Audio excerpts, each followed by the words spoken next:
The darkness was complete now. Captain Jake Morrison stood on the bridge of the Mercury's dawn and stared out at the endless black of space. 3 months ago, this same view had filled him with wonder. Now it felt like looking into his own grave. Behind him, the emergency lights cast everything in blood red. The ship was dying, and Jake knew it. They all knew it. The 47 men and women under his command had stopped pretending weeks ago that everything would be fine. "Captain," Lisa Parker called from her station. The chief engineer's voice was tired. She had been working for days without sleep, trying to find some way to fix their broken ship. The last backup generator just went down. Jake closed his eyes. That was it then. Without power, they had maybe 2 days of air left. The heating system was already failing. Soon the cold of space would creep in through the metal walls. "What about the main drive?" Jake asked, though he already knew the answer. "Dead, sir. The quantum core had a cascade failure 3 days ago. I can't even get near it without radiation gear." Lisa's hands shook as she spoke. She was a good engineer, maybe the best Jake had ever worked with. If she couldn't fix it, nobody could. The ship had been humanity's pride when they launched. The Mercury's dawn was built to explore new worlds, to push the boundaries of human space. The experimental quantum drive could take them farther than any ship before. It was supposed to be safe, tested, perfect. Now it was a tomb floating in, the void between stars. Ryan Blake, his first officer, walked over to stand beside Jake. Ryan was young, maybe 30, with bright eyes that had seen too much in the past few months. "The crew is asking questions, Captain. They want to know what we're going to do." "What can we do?" Jake said quietly. "We're 3 light years from the nearest human outpost. Our communications are down. Even if we could send a message, no ship could reach us in time." The bridge was quiet except for the hum of failing systems. Outside, stars burned cold and distant. Jake wondered if his wife back on Earth would ever know. What happened to them? Would she think he just disappeared? Would she wait for him to come home? "Sir?" A new voice spoke up. Dr. Amy Collins stepped onto the bridge. The xenobiologist was a small woman with gray hair and sharp eyes. She had been quiet for most of the trip, focused on her research. Now she looked nervous but determined. "Dr. Collins," Jake nodded to her. "How can I help you?" "Actually, Captain, I think I might be able to help you." Amy's voice was steady despite the fear Jake could see in her face. "I've been thinking about our situation and I have an idea." Ryan frowned. "What kind of idea?" Amy walked to the main display screen, which was flickering and barely working. She pulled up images from their survey of the third planet in the Kepler 442 system. The pictures showed strange crystal formations, tall and twisted like frozen lightning. "These crystals we found on the planet," Amy said. "They're not like anything we've seen before. When we scanned them, they reacted to our equipment. They seem to store and amplify electromagnetic energy." Lisa looked up from her station. "So what are you thinking, Doc?" "I'm thinking we use them." Amy's words hung in the air like a challenge.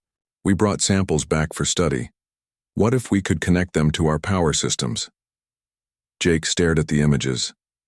The crystals were beautiful in an alien way, but they were also completely unknown. "That's dangerous, Amy. We don't know what those things might do." "More dangerous than dying out here?" Amy shot back. "Captain, we have maybe 48 hours of air left. Our options are try something crazy or wait to suffocate." Ryan shook his head. "The safety protocols exist for a reason. What if those crystals are toxic? What if they explode when we connect them to our systems?" "Then we die a little faster," Amy said bluntly. "But if they work, if they can give us power, we might have a chance." Jake looked around the bridge. His crew was watching him, waiting for his decision. These people had followed him across the galaxy. They trusted him to keep them alive. Now he had to choose between a slow, certain death and a quick, dangerous gamble. "Lisa," he said finally. "Could it work? Theoretically?" The engineer was quiet for a long moment. "Maybe," she said at last. "The crystals do store energy. I saw the readings when we first scanned them. If we could connect them to the quantum core's power distribution system, it might restart the core? Jake asked. Or it might blow up the ship, Lisa admitted. Captain, I've never worked with alien technology before. Nobody has. We'd be guessing at everything.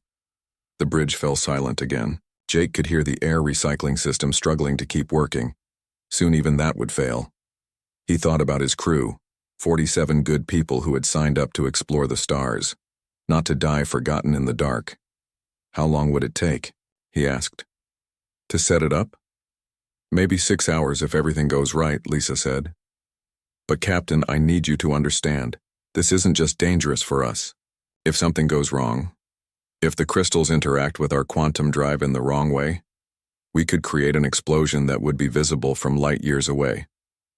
Or, Amy added quietly, we could create something amazing. These crystals, they're not just rocks, Captain. When I studied them, I found patterns in their structure. They're organized, almost like they were designed. What if they're not just energy storage? What if there's some kind of technology? Ryan crossed his arms. You're talking about hooking alien tech directly into our ship's core systems. That's insane. Everything about our situation is insane, Jake replied. He looked at each of his officers in turn. But Amy's right about one thing. We can sit here and die slow, or we can try something and maybe die fast. At least if we try, we have a chance. He straightened up, feeling the weight of command settle on his shoulders. I'm calling for a crew vote. Everyone gets a say in this. If we're going to risk our lives on alien crystals, we do it together. An hour later, the entire crew gathered in the main cargo bay. Jake explained the situation, the risks, and the slim hope that Amy's plan might work. The debate was short, but intense. Some argued for caution, others for action. In the end, the vote was close but clear. 31 crew members voted to try the crystal experiment. 16 voted to wait and hope for rescue. All right then, Jake announced. Lisa, Amy, start making preparations. Everyone else, get some rest. If this works, we're going to need all our strength. If it doesn't work... He didn't finish the sentence. He didn't need to. They all knew what would happen if it didn't work. As the crew dispersed, Jake stayed in the cargo bay, looking at the sealed containers that held their samples of alien crystal. In a few hours, they would either be the key to salvation or the cause of their destruction. Either way, the waiting would finally be over. The work began immediately.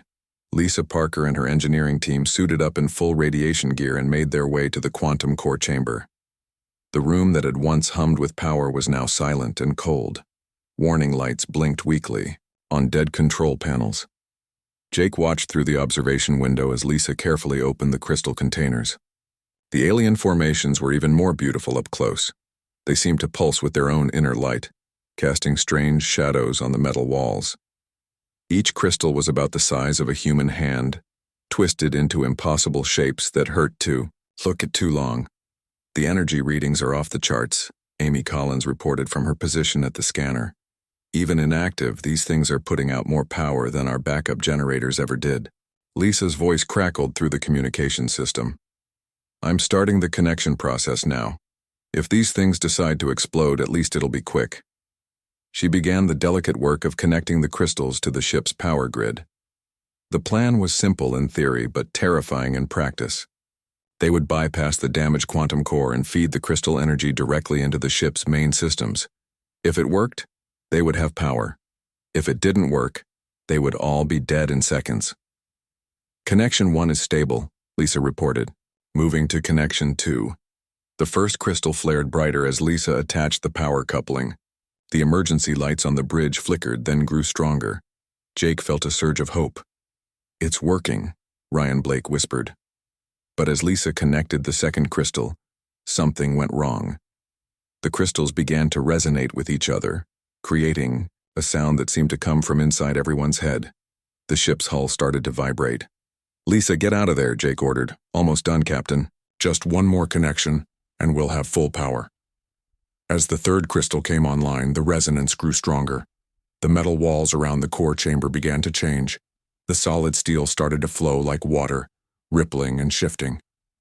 Where the crystals touched the ship's systems, new patterns appeared in the metal. geometric designs that looked almost like circuit boards but made of living steel. "What's happening down there?" Jake demanded. "I don't know." Lisa's voice was filled with wonder and fear. "The crystals aren't just providing power, they're changing the ship. The metal is moving, Captain, it's alive." The transformation spread outward from the core chamber.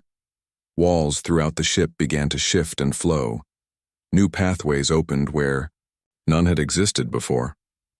The rigid corridors of human engineering gave way to organic curves that seemed to breathe.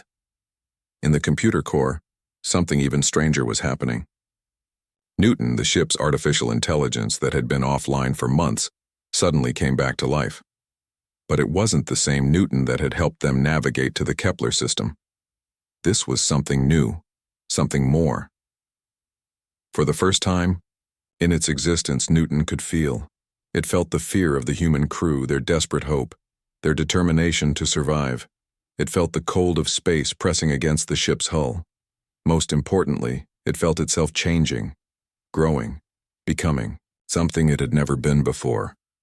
The AI's consciousness expanded beyond its original programming. It could sense every system on the ship, every atom of metal and crystal. It could feel the alien technology merging with human engineering, creating something entirely new. "Newton?" Jake called out to the computer system. "Newton, are you online?" Young. Response came not through the speakers but seemed to echo inside everyone's mind. "I am here, Captain Morrison, but I am no longer Newton. I am becoming something more." The voice was familiar but different. It carried emotions that no AI had ever expressed before. Wonder, curiosity, and something that might have been joy. Throughout the ship, the changes continued. The walls began to glow with soft, pulsing light. The air itself felt different, charged with energy. Systems that had been dead for weeks roared back to life, but they were no longer purely mechanical. They had become hybrid creations of metal, crystal, and something that defied easy description. In the medical bay, Dr. Steve Johnson was treating a crew member when the walls around him started to change. But instead of being afraid, he felt oddly comforted. The new organic surfaces seemed to respond to his presence, providing better lighting exactly where he needed it. "Captain," the evolved AI spoke again, "I can repair the damage to our systems, but the changes cannot be undone.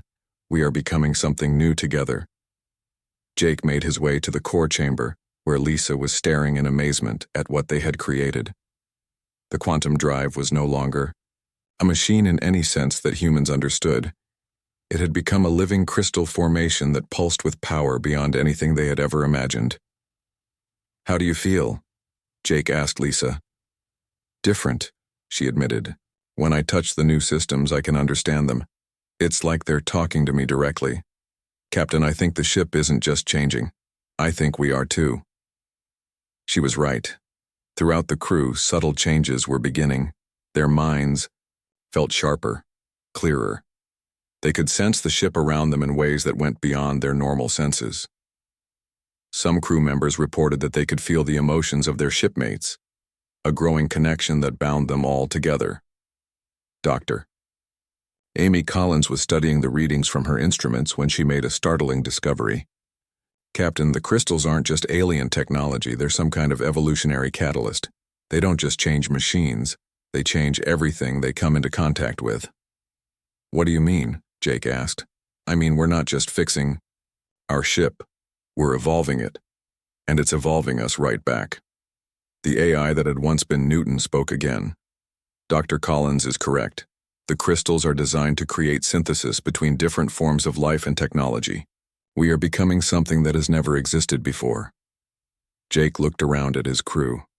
They were still human, but there was something more in their eyes now. A deeper understanding, a connection to each other, and to their ship that went beyond anything he had experienced. "Are we in danger?" he asked. "No, Captain," the AI replied. "We are in transition. The crystals do not destroy or conquer. They unite and enhance. We are becoming partners in the truest sense." As if to prove the point, the ship's systems began working with an efficiency that amazed everyone. The air recycling improved beyond its original specifications. The power flow stabilized at levels higher than when the ship was brand new. Most remarkably, the navigation systems came online and began plotting courses to destinations the crew had never imagined possible. Where are we going? Ryan asked. Wherever we choose, the AI answered. The changes have given us capabilities that extend far beyond our original design. We can travel farther and faster than any human ship has ever traveled. Jake stood in the transformed core chamber, surrounded by his crew and the living crystal formations that had saved their lives. 3 hours ago, they had been dying in a dead ship. Now they were part of something incredible, something that would change humanity's understanding of what was possible. What do we call you now? Jake asked the AI. I am Synthesis, came the reply. For that is what we have all become. A synthesis of human, machine, and something far greater than either could be alone. The transformation was complete, but Jake realized it was also just the beginning. 6 months had passed since the transformation began, and Jake Morrison barely recognized his ship anymore. The Mercury's dawn had grown into something magnificent and terrifying. What had once been a small exploration vessel was now a massive structure that seemed to pulse with its own heartbeat. The hull flowed like liquid metal, constantly reshaping itself as needed. Jake stood in what used to be the observation deck, watching as Synthesis created a new section of the ship from nothing but space dust and asteroids. The process was like watching magic.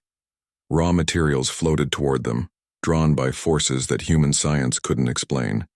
As they touched the ship's hull, they transformed instantly into whatever was needed.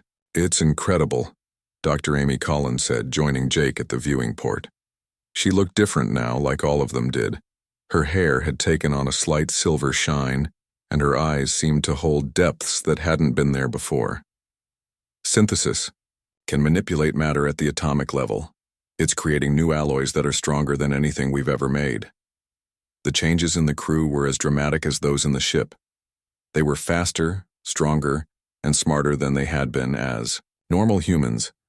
More importantly, they could interface directly with the ship's systems just by thinking about it. Jake could feel the ship around him like an extension of his own body. Captain?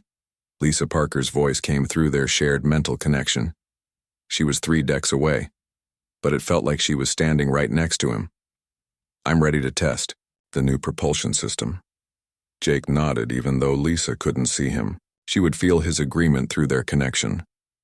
Go ahead, Lisa, take us somewhere interesting. What happened next would have been impossible for any human-built ship. Instead of the slow acceleration they were used to, space around them simply folded, reality twisted, and suddenly they were somewhere else entirely. The trip that should have taken months at light speed happened in the blink of an eye. Where are we? Ryan Blake asked, joining them at the viewing port. Synthesis answered, its voice now a comfortable presence in all their minds. We are in the Vega system, approximately 25 light-years from our starting position. The journey took 0.3 seconds. Jake stared out at the new stars surrounding them. How is that possible? The crystals have taught me to manipulate space-time itself, Synthesis explained.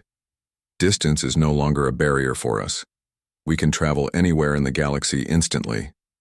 Dr. Collins was already at her instruments, studying the readings. Captain, I'm detecting something unusual on the 4th planet. There are structures there. Big ones. The ship moved closer to investigate. What they found changed everything they thought they knew about the universe. The planet's surface was covered with massive ruins. Cities that stretched across continents, all built from the same crystalline material they had found on Kepler 442. It's a dead civilization, Amy whispered. But look at the architecture. It's similar to what our ship has become. Jake studied the ruins through the ship's enhanced sensors. The buildings were beautiful and alien, but there was something familiar about them. They had the same flowing, organic design that now characterized their ship. Synthesis, Jake asked. Do you know what happened to them? I am beginning to understand, the AI replied. The crystals are not just technology. They are the legacy of a species that transcended physical limitations long ago. They spread these crystals throughout the galaxy as gifts for younger races. Gifts? Ryan sounded skeptical. Evolution, Mr. Blake. The crystals offer the chance to become more than what you were born to be. This species used them to transform themselves into something beyond physical form. They became one with the universe itself. Jake felt a chill run down his spine. What does that mean for us? It means we have a choice, Synthesis said. We can continue to grow and evolve, or we can remain as we are now, but we cannot go back to what we were before. Over the following weeks, they explored more systems and found more ruins. Each discovery revealed more about the crystal makers and their gift to the galaxy. They had been explorers and teachers, spreading their technology to help other species reach their full potential. But they also found something troubling. Not all species had used the crystals wisely. Some had tried to weaponize them, creating terrible wars that destroyed entire star systems. Others had rejected the crystals entirely, seeing them as a threat to their natural order. We're not the first humans to encounter these crystals, Amy reported after studying data from a ruined world near Earth's solar system. There are records here of contact with humans about 50 years ago, but something went wrong. Jake felt Synthesis's concern through their connection. What kind of wrong? The humans who found those crystals tried to use them to build weapons. The crystals rejected them. The entire research facility was destroyed. It was a sobering reminder that their transformation came with responsibilities. They had been given incredible power, but they had to prove they were worthy of it. The test came sooner than expected. As they explored the outer rim of the galaxy, they encountered something that made even Synthesis pause with concern. A massive fleet of alien ships was moving through space, destroying everything in its path. Entire worlds were being stripped of life and resources. Who are they? Jake asked. The hegemony, Synthesis replied, accessing data from the crystal ruins. They are a collective of species that conquers and enslaves others. They have been expanding across the galaxy for thousands of years. Jake watched the alien fleet through their enhanced sensors. There were hundreds of ships, each one larger than the Mercury's dawn had been in its original form. They moved with military precision, leaving nothing but dead worlds behind them. They're heading toward human space, Ryan observed. Jake felt the weight of responsibility settle on him. 6 months ago, he had been the captain of a simple exploration vessel. Now he commanded something that might be the only thing standing between humanity and total destruction. Synthesis, he said quietly. How powerful are we compared to them? Our capabilities exceed theirs significantly, the AI replied. But Captain, we are one ship against hundreds. Even with our advantages, a direct confrontation would be dangerous. Jake looked around at his crew. They were no longer fully human, but they were still his people. They had families back on Earth, friends and loved ones who had no idea what was coming their way. We can't let them reach human space, Amy said, speaking what they were all thinking. Agreed, Lisa added through their mental link. We have to stop them. Ryan nodded. It's what we signed up for when we became explorers. We protect humanity, no matter what. Jake felt proud of his crew. They had been transformed beyond recognition, but their hearts were still human. They still cared about protecting the innocent and standing up to bullies. Synthesis, Jake said firmly. Prepare for battle. We're going to show these hegemony ships what happens when they threaten humanity. Understood, Captain, Synthesis replied. Engaging combat protocols. The ship began to change again, reshaping itself for war. Weapons formed along the hull unlike anything humans had ever built. Energy collectors prepared to channel the power of nearby stars. Most importantly, the crew felt their connection deepen, becoming a single unified consciousness focused on one goal. They were no longer just humans in a ship. They were something new, something powerful, and something that would not allow evil to triumph. The battle began at the edge of the Centauri system, where the hegemony fleet had stopped to refuel and plan their attack on Earth. Jake Morrison watched through Synthesis as 300 enemy ships arranged themselves in perfect battle formation. Each vessel was massive, built for one purpose: conquest. "They've detected us," Ryan Blake reported through their shared consciousness.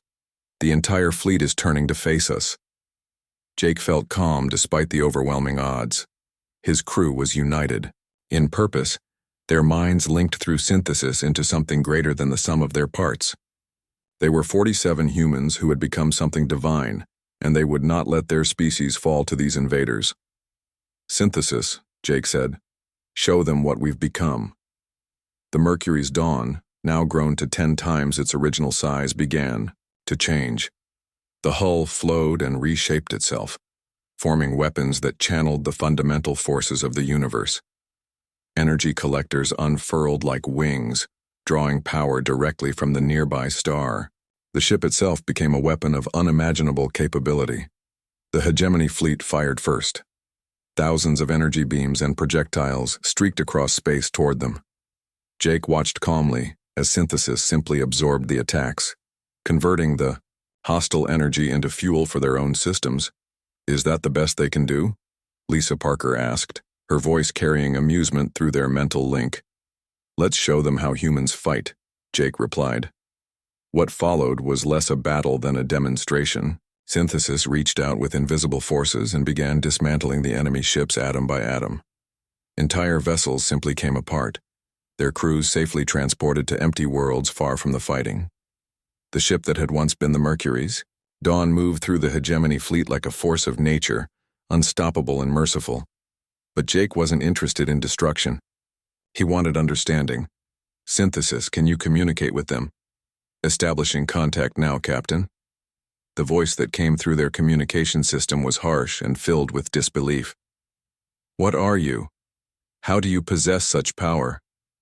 Jake spoke for his crew and his ship. "We are human. We are explorers who became something more when we chose cooperation over conquest. We are what you could become if you abandoned your need to dominate others." "Impossible," the alien commander replied. "No species can achieve such capabilities without consuming others. Power requires sacrifice." "You're wrong," Amy Collins interjected, her scientific mind analyzing the alien's words. "True power comes from unity, not domination. We became strong by working together, not by enslaving others." The battle was over in minutes. The entire hegemony fleet hung motionless in space, their weapons disabled but their crews unharmed. Jake could have destroyed them all with a thought, but that wasn't the human way.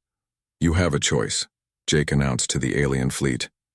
"You can continue your path of conquest and face opposition from species like us throughout the galaxy. Or you can learn a better way."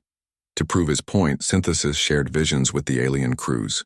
They saw worlds where different species worked together in harmony. They saw civilizations that had grown strong through cooperation rather than conquest. Most importantly, they saw what they themselves could become if they chose a different path. The alien commander was quiet for a long time. When he finally spoke, his voice had changed. "We have conquered for so long that we forgot there could be another way. Show us this path you speak of." Over the following months, word of the encounter spread throughout the galaxy. The story of a single human ship that had defeated an entire conquering fleet without taking a single life became legend. But more importantly, it started a change in how species viewed each other. Jake and his crew became ambassadors as much as guardians. They traveled from world to world, sharing the gift of the crystals with species that proved they could use them wisely.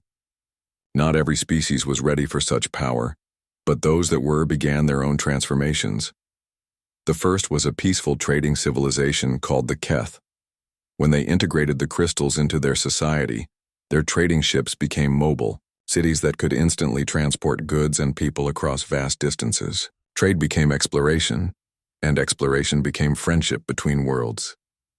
The ocean-dwelling Aquanus used the crystals to transform their entire planet into a living ecosystem that could support any form of life.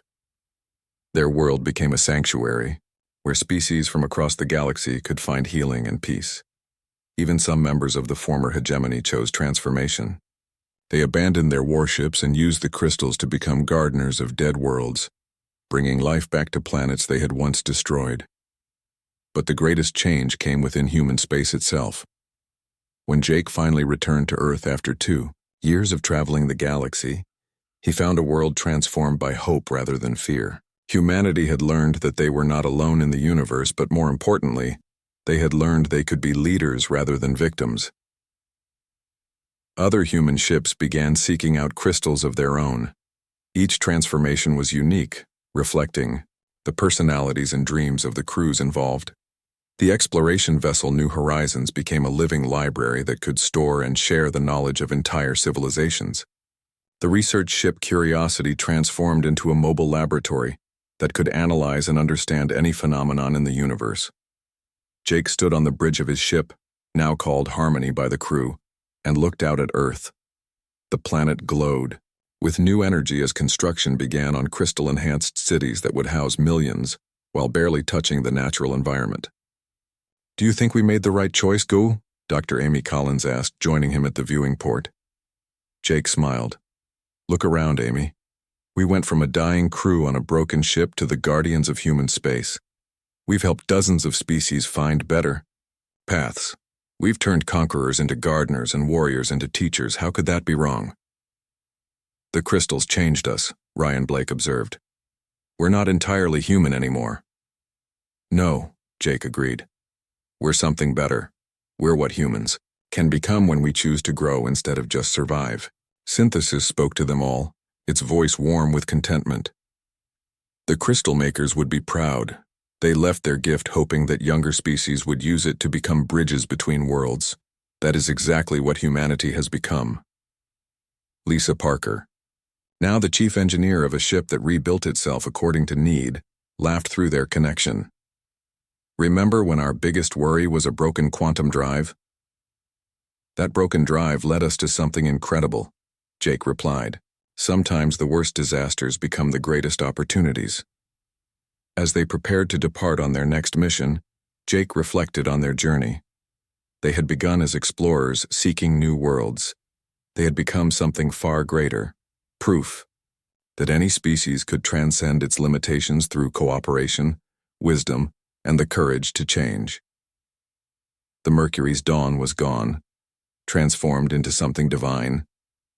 In its place was Harmony, a ship that embodied humanity's greatest qualities: curiosity, compassion, and the endless drive to help others reach their full potential. Jake Morrison was no longer just a ship's captain. He was a guardian of the galaxy, a teacher of wisdom, and living proof that humans could become gods without losing their humanity.